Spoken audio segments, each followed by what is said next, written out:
एक साधक ने वासनाओं के विषय में महर्षि रमण से प्रश्न किए। उसने पूछा कि महर्षि, मैं वासनाओं पर किस प्रकार विजय पाऊं?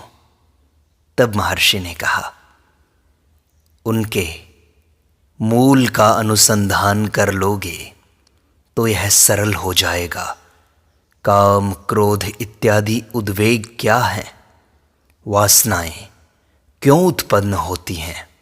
ये उत्पन्न होती हैं दृष्ट विषयों के प्रति राग और द्वेष के कारण। विषय तुम्हारी दृष्टि में किस प्रकार प्रक्षेपित होते हैं? अविद्या के कारण। किस वस्तु का ज्ञान है?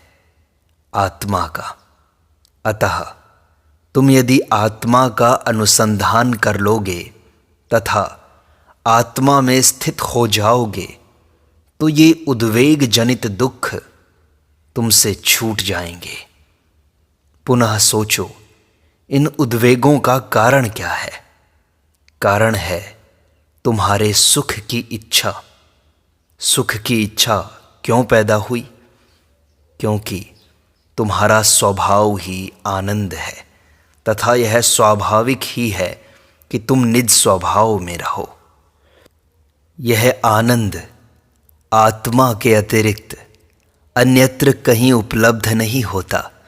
इसकी खोज अन्यत्र मत करो, परंतु आत्मानुसंधान अवश्य करो तथा उसी में अवस्थित रहो।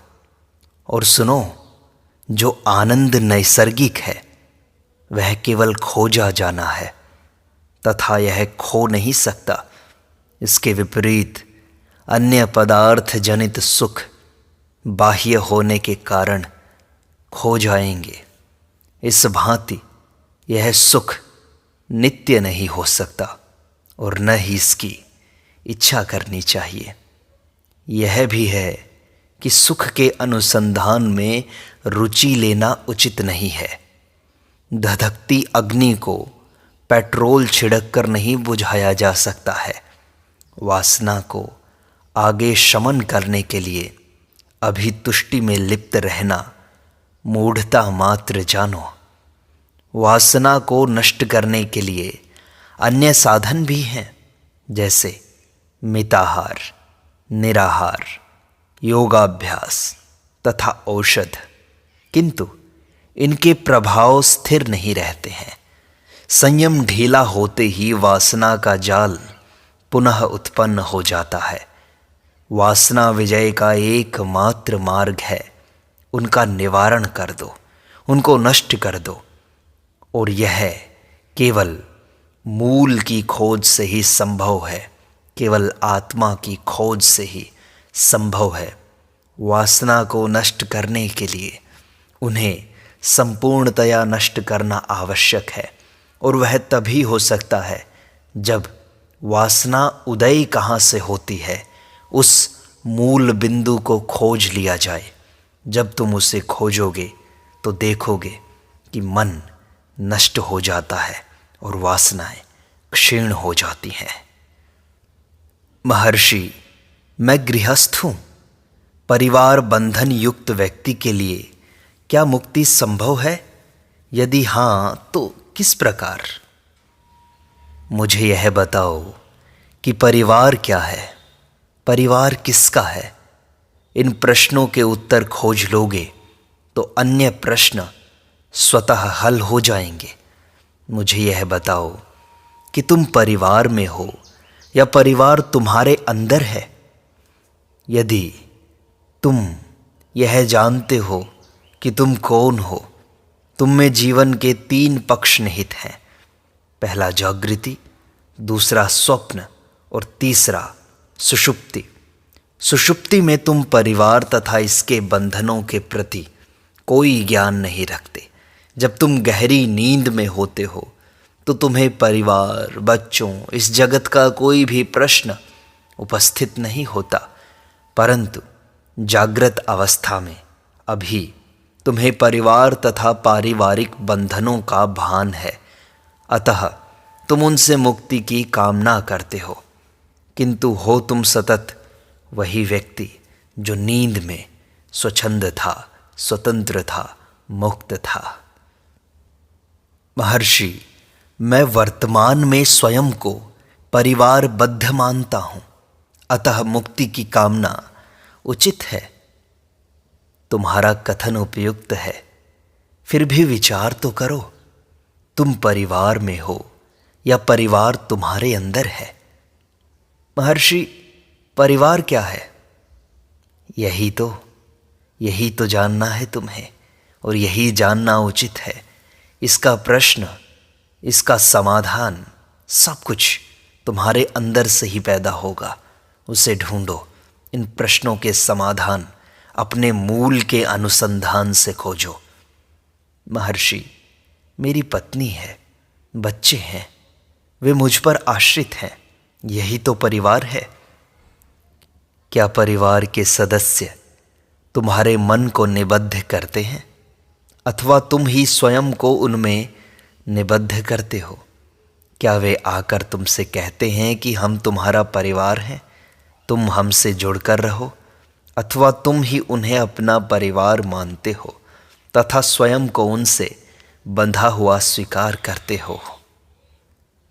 महर्षि, मैं उन्हें अपना परिवार मानकर स्वयं को उनसे जोड़ता हूँ। सत्य यह है, तुम इस विचार में रत रहो कि ये तुम्हारी पत्नी है तथा ये तुम्हारे बालक हैं। परिणामतः तुम स्वयं को उनसे जुड़ा हुआ मानते हो। ये सब विचार तुम्हारे हैं। इन विचारों का अस्तित्व तुम पर निर्भर करता है। तुम चाहो तो इन विचारों को जीवित रखो, अन्यथा इनको समाप्त कर दो। पूर्व अवस्था विचारों से जुड़कर रहना बंधन है तथा विचारों से मुक्त रहना मुक्ति है। महर्षि, मुझे अब भी स्पष्ट नहीं हुआ। विचार करने में समर्थ होने के लिए तुम्हें अस्तित्ववान होना होगा। तुम इन विचारों से संयुक्त रहो अथवा भिन्न विचारों से, यह तुम पर निर्भर है। विचार परिवर्तित होते हैं, तुम नहीं होते। परिवर्तनशील विचारों को त्याग कर अपरिवर्तनशील नित्य स्थिर आत्मा में ही दृढ़ रहो, स्थिर रहो। विचार ही तुम्हारा बंधन है, विचारों का त्याग ही तुम्हारी मुक्ति है। बंधन बाह्य नहीं है, परिणामतः मुक्ति हेतु बाह्य उपचार की कोई आवश्यकता भी नहीं है। यह तुम्हारी सामर्थ्य में है कि विचार रत रहकर बंधन में रहो या विचार मुक्त होकर मुक्त हो जाओ। महर्षि, परंतु विचार मुक्त रहना सरल नहीं है। विचार करना छोड़ना आवश्यक नहीं है।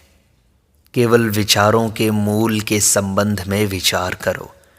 मूल की खोज कर इसे समाप्त करो। आत्मा स्वतः देदीप्यमान है। आत्मा का अनुसंधान कर लेने पर विचार स्वतः ही क्षीण हो जाते हैं।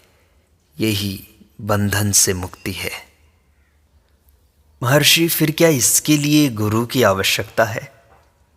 जहाँ तक तुम स्वयं को पृथक व्यक्ति समझते हो, तुम्हें यह ज्ञान प्रदान करने के लिए गुरु की आवश्यकता है कि तुम सीमाओं में बंधे हुए नहीं हो।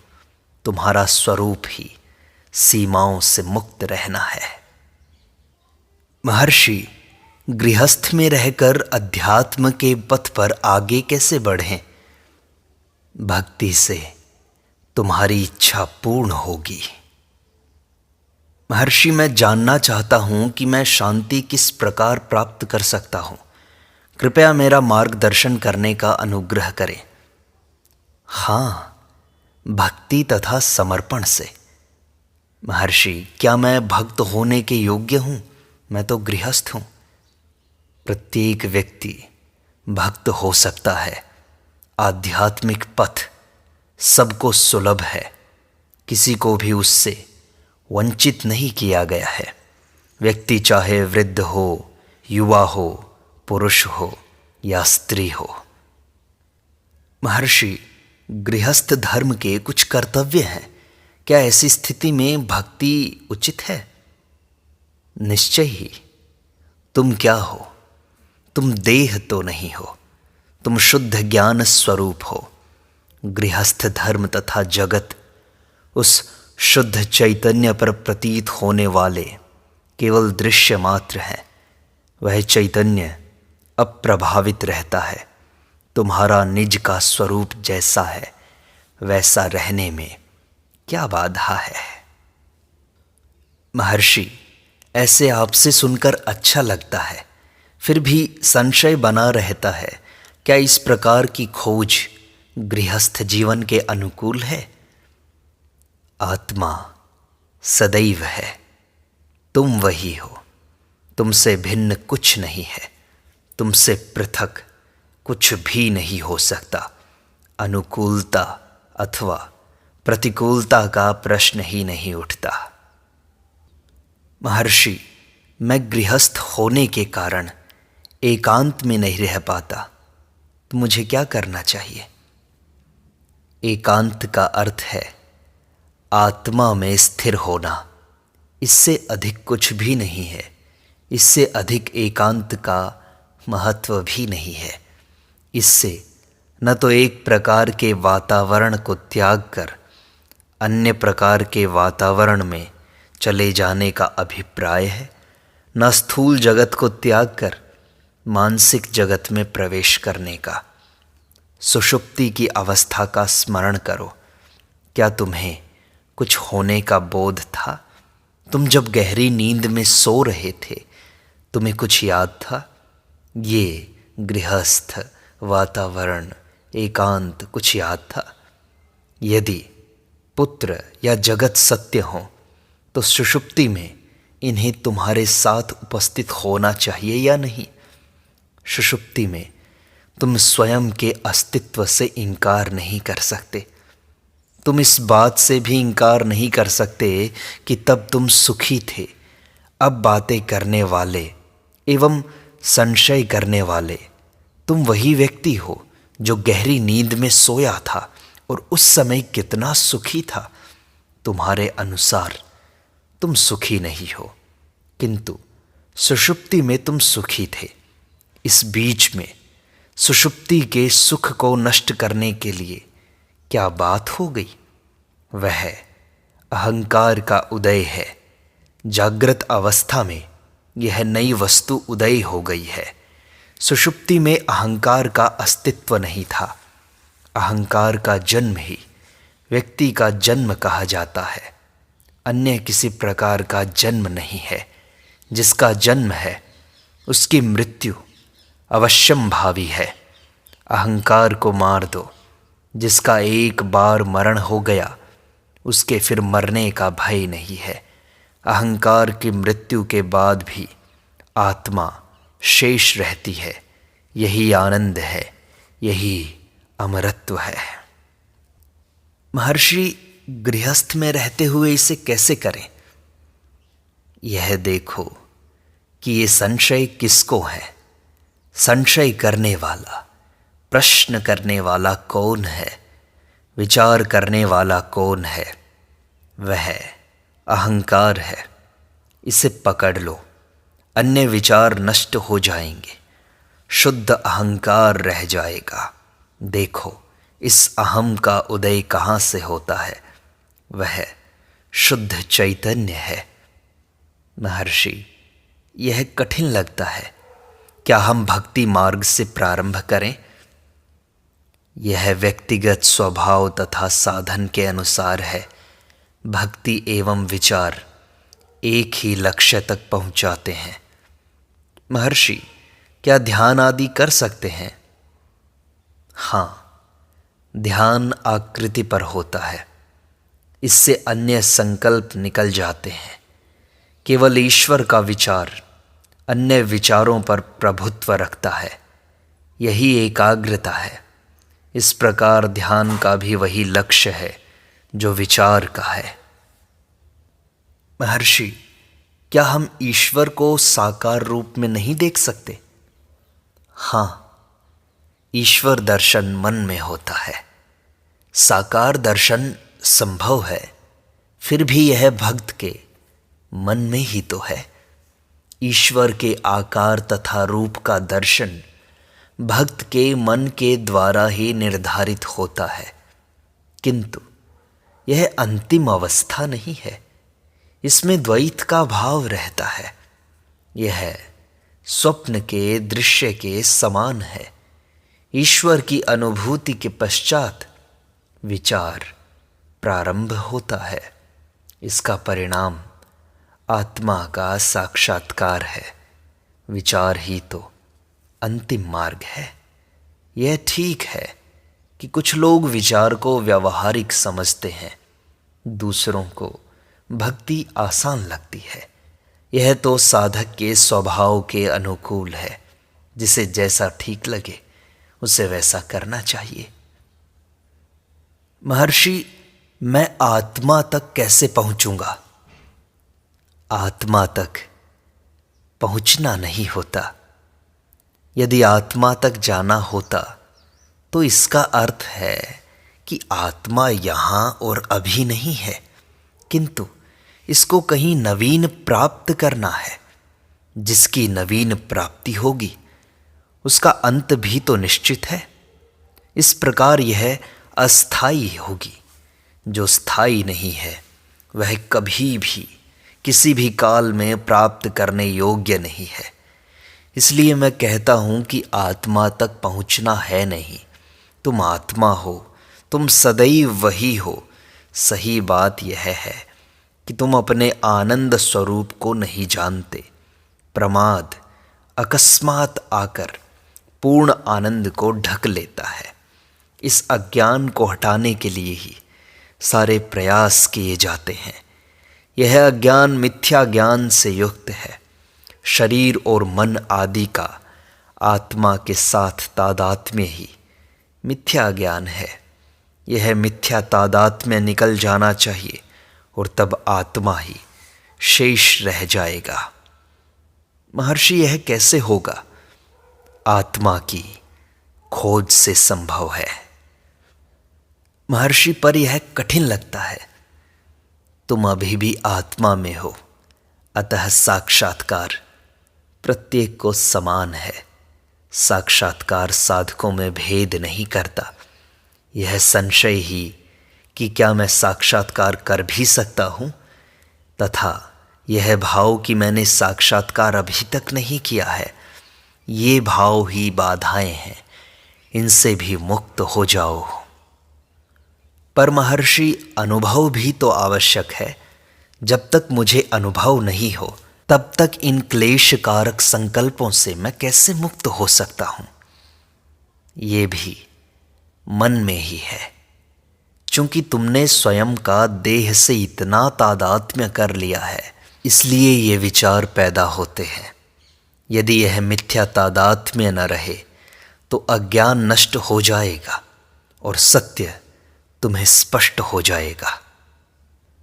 महर्षि, क्या मैं संसार में रहकर भी आध्यात्मिक साधन कर सकता हूँ? हाँ, निश्चय ही। यही तो बता रहा हूँ और ऐसा ही करना आवश्यक है। महर्षि, क्या संसार बाधा नहीं है? क्या सारे धार्मिक ग्रंथ संसार के त्याग का समर्थन नहीं करते?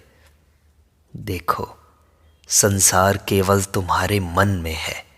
संसार कभी नहीं कहता कि मैं संसार हूँ, अन्यथा यह सदैव रहता तथा गहरी नींद में भी तुम्हें आकर कहता कि देखो मैं संसार हूँ। चूंकि यह गहरी नींद में, सुषुप्ति में नहीं है, अतः यह अस्थाई है। अस्थाई होने से इसमें कोई बल नहीं है।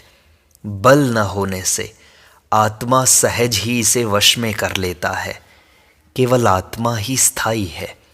आत्मा का अनात्मा से तादात्म्य न होना ही त्याग है। अविद्या के नष्ट होने के पश्चात अनात्मा नहीं रहता और यही वास्तविक त्याग है। तो महर्षि, फिर आपने घर क्यों छोड़ा? आपने गृह त्याग क्यों किया? आप अपने घर पर क्यों नहीं रहे? विवाह क्यों नहीं किया? देखो, यही मेरा प्रारब्ध है। प्रत्येक व्यक्ति के इस जीवन के आचरण का क्रम उसके प्रारब्ध के अनुसार निश्चित होता है। मेरा प्रारब्ध इस प्रकार है, तुम्हारा प्रारब्ध उस प्रकार है। तो महर्षि, क्या मुझे भी त्याग नहीं करना चाहिए? यदि तुम्हारा प्रारब्ध वैसा होता तो ये प्रश्न उठता ही नहीं।